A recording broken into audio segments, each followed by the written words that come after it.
And it's worth noting that a lot of coaches don't really know these rules, and so they're going to incorrectly come to you thinking they're going to get an illegal substitution by a pinch hitter and get an out. But instead, the answer most of the time is going to be, Coach, it's an unannounced substitute. He became legal whenever he stepped into the box. Hey, I'm on vacation every single day because I love my occupation. Hey, I'm on vacation. If you don't like your life, then you should go and change it. Hey everyone, welcome back to the pregame and Umpire Classroom Podcast.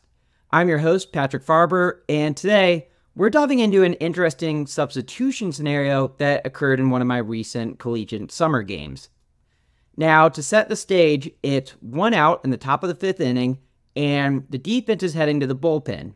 The coach goes straight to the mound and signals to the bullpen without talking to me first. The pitcher then gets to the mound, and the coach walks off the field. But then, the coach tells the pitcher to stop before the first warm-up pitch and before he engages the mound. The coach then talks to his assistant and pulls in a different pitcher altogether. Now, this raises some interesting questions. Does the original substitute need to face a batter? Does he still have re-entry into the game? Now, for some added context and what I figured but confirmed later, the reason for this change was that the original substitute pitcher didn't have any pitches left based on the previous usage and wasn't eligible to pitch by league rules. And this information is pretty crucial for umpires to know because we generally don't want to force a pitcher to violate pitch count rules. The league will get in a ton of trouble if we do that, and they'd much rather you pull the pitcher out. Now, it's worth noting that in NFHS rules, a pitcher may be pulled pretty much at any point for running out of pitches, even if they haven't faced the minimum number of batters. In that scenario, the only penalty is that he cannot return to pitch later in the game.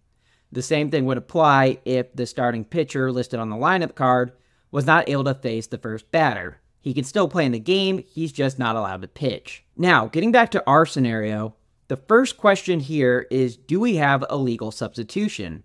And in all rule sets, we need to know that they all have what would be an unannounced or unreported substitution that is legalized. This is when a sub legally enters the game without the manager needing to come up to you and tell you that they're making a substitution. And this is very common with pinch hitters, but it's also why you see a pitching change in the MLB, the coach doesn't normally go talk to the umpire. The umpire can easily tell the change. It's the guy running onto the field from the bullpen coming in for the guy going off of the field. Not rocket science, doesn't need to be talked over. That's an unannounced substitution.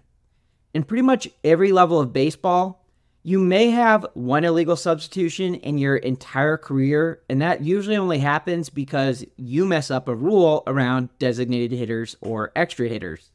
Instead, almost always, when a substitution question comes up, it's normally focused on an unannounced substitution, and the answer will usually be whatever happened is legal and there was nothing illegal about it. It was simply an unannounced substitution.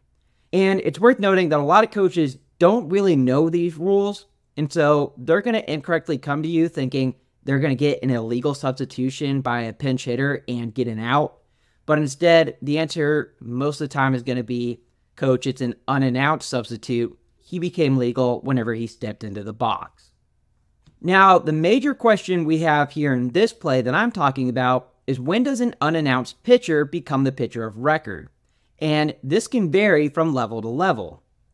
In NFHS rules, Rule 3 states that an unreported substitution hasn't happened until the ball is live and the pitcher takes their place on the pitcher's plate. This is different from the NCAA rules, where Rule 5-5G doesn't mention the ball being put into play.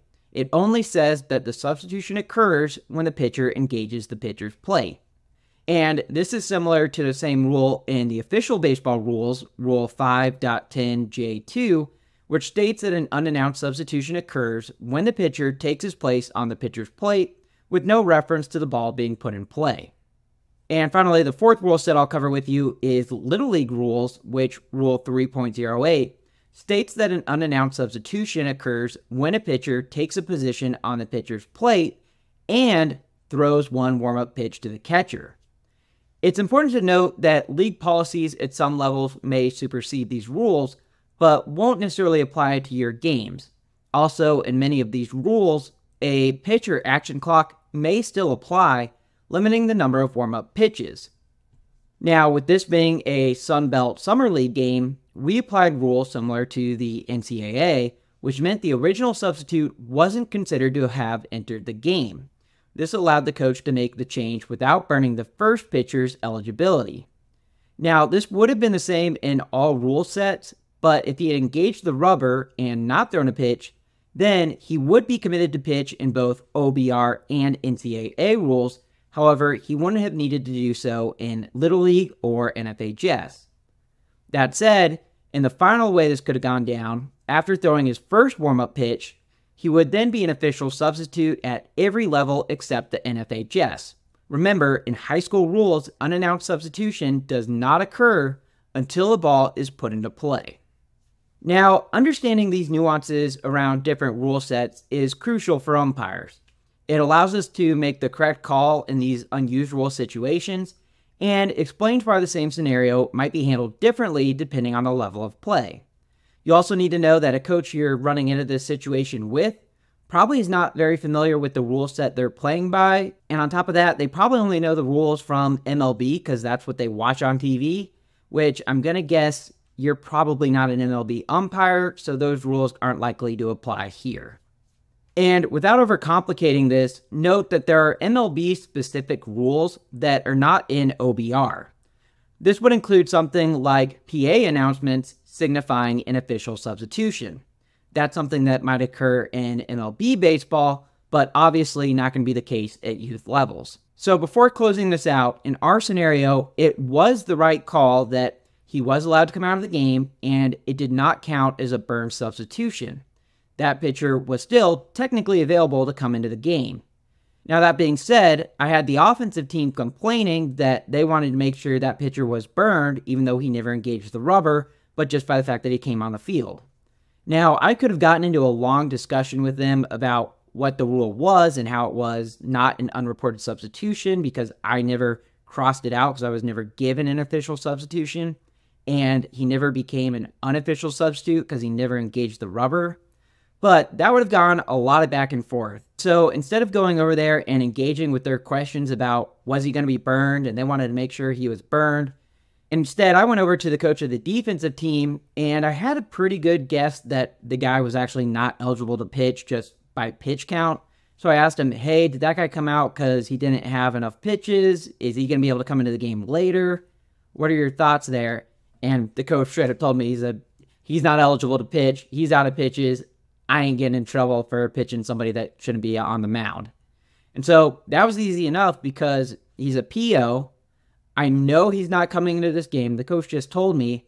So getting that answer, I simply told the offensive coaches that the pitcher wasn't coming into the game and he wasn't going to. And this was just a little trick of how reading a situation and trying to limit rules discussions with coaches can make a game run a lot smoother. Instead of going over and arguing with the offense, I confirmed the defense absolutely would not use this pitcher and just told the offense that was the case. So closing this out, I thought that was just a really interesting rule to go over. It's one of the ones I get the most questions about and one of the ones that I'm most frustrated that umpires really struggle with. So the big takeaway is that a lot of substitutions are going to be legal. They're just going to be unannounced substitutions. And very, very likely, if you ever have a substitution in one of your games that one of the coaches is complaining was illegal, more often than not, it's just an unannounced substitution. They think that's illegal because they think they need to go up and tell you, but they really don't. In fact, why there's usually a lot of pressure, especially in like a collegiate summer league, is because the league wants to make sure they're getting the right stats on the batters. So they want to make sure that they give the umpire notice of a new batter so that the statistician makes sure to get that new batter is coming up to bat. But ultimately, with that being in place, it's still not an illegal substitution. Him going in there is simply an unannounced substitution. So that's it for today. Let me know if you have any feedback on whether or not you would agree with those rulings. And if there's anything you'd like to be talked about in the next episode, feel free to leave it in the comments. As always, thanks so much for watching, and I look forward to seeing you on the field.